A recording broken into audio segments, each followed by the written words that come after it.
What's up, YouTube? I've posted a podcast like this before, but I believe we're sort of past the point of no return as far as,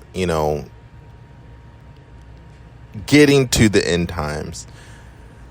Now, of course, we shouldn't necessarily be preaching all the time that the end is near or, not really describing how that word near should be translated. But more and more we see different craziness in the world. But I want to specifically focus on this podcast on Israel. I mean, what do you think is going to be the outcome with all of that is going on in Israel? I mean, do you think that they're going to just all of a sudden have peace and what do you think the next 50 years looks like? The next 20 years, the next 10 years? Are we going to have another 1,000 years go by? If you really think about it, this is why I'm pointing to how we're past that point of no return. In that, especially if you want to count October 7th, the events that happened there were so crazy. They even said it was worse than the Holocaust.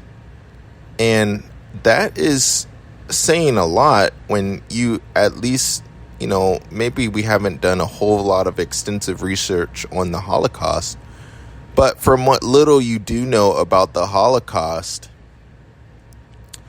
itself was really bad, And so for someone to say it's worse than the Holocaust, and understanding that the Holocaust wasn't really that long ago as well, we're getting more and more intensified attacks on Israel, and it's just becoming crazier, which I think gives some insight into how, things are going to just, continue to fall out of line, even though I think, there are, again, I'd like to point out that there are places in this world that are sort of going on as normal. But eventually, I believe China is very serious about invading Taiwan. People thought that the Ukraine-Russia war was going to stop, but it's continuing to go.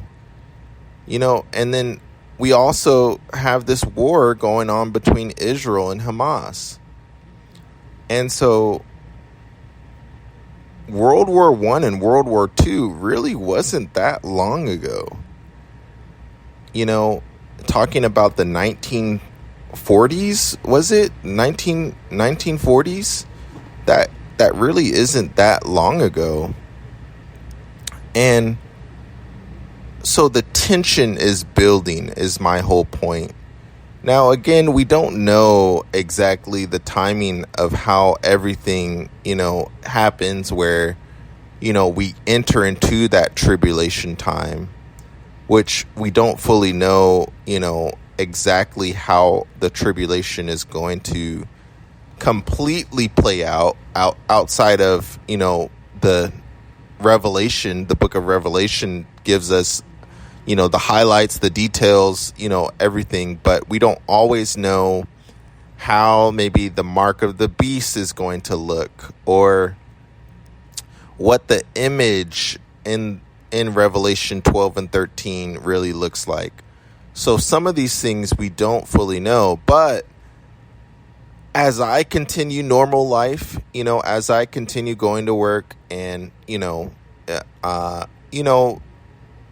I want to keep in the back of my mind and in the front or side of my mind, as far as, we are driving at a higher speed towards the finish line. Now, we don't know how far we have to go until the finish line, as I repeatedly keep saying in this podcast.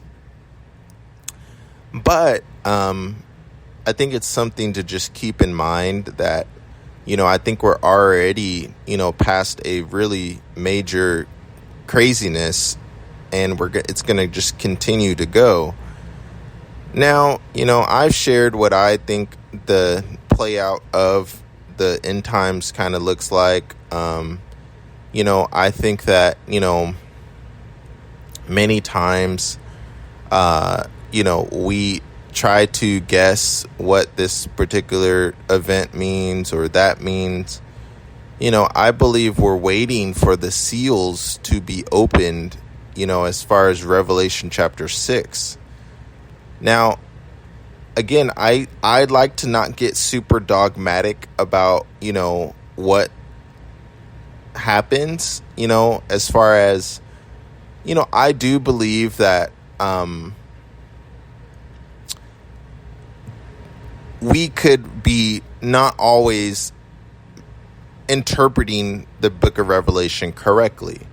And so I like to keep an open mind sometimes, even though when I get into that mindset, I like to just ultimately conclude that Jesus is returning. He's coming soon. Could Revelation be a metaphor and, Jesus is going to return and the world is just going to burn up and there be a new heavens and a new earth? I think that is a possibility.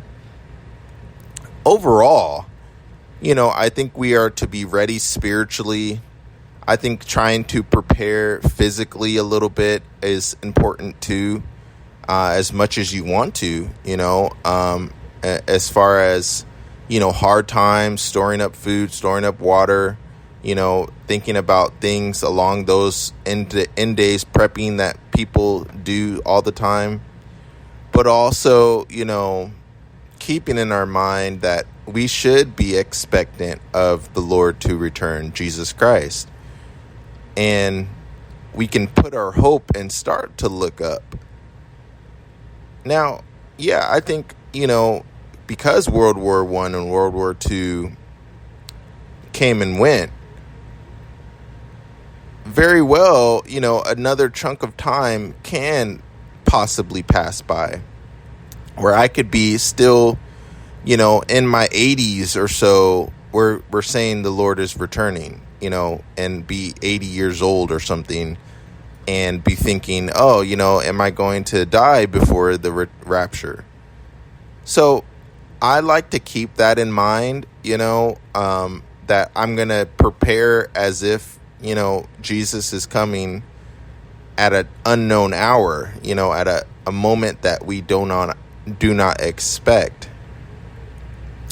But also, I do want to plan on buying a house or,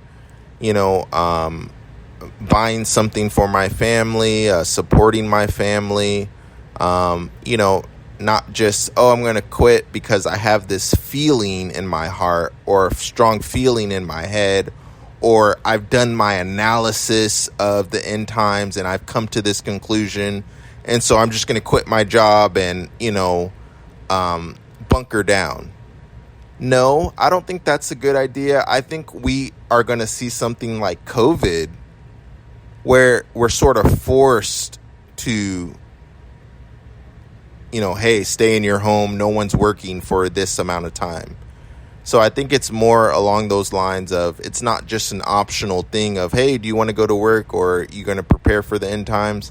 I think what we're going to see is similar to, 2019, 2020, where there's a moment where no one is really working. No one is really, the economy kind of stops for a little bit. And, you have that type of thing going on where, you can't go to work because, your company, shut down for a moment of time. I think that is sort of what is described in, the time of the tribulation.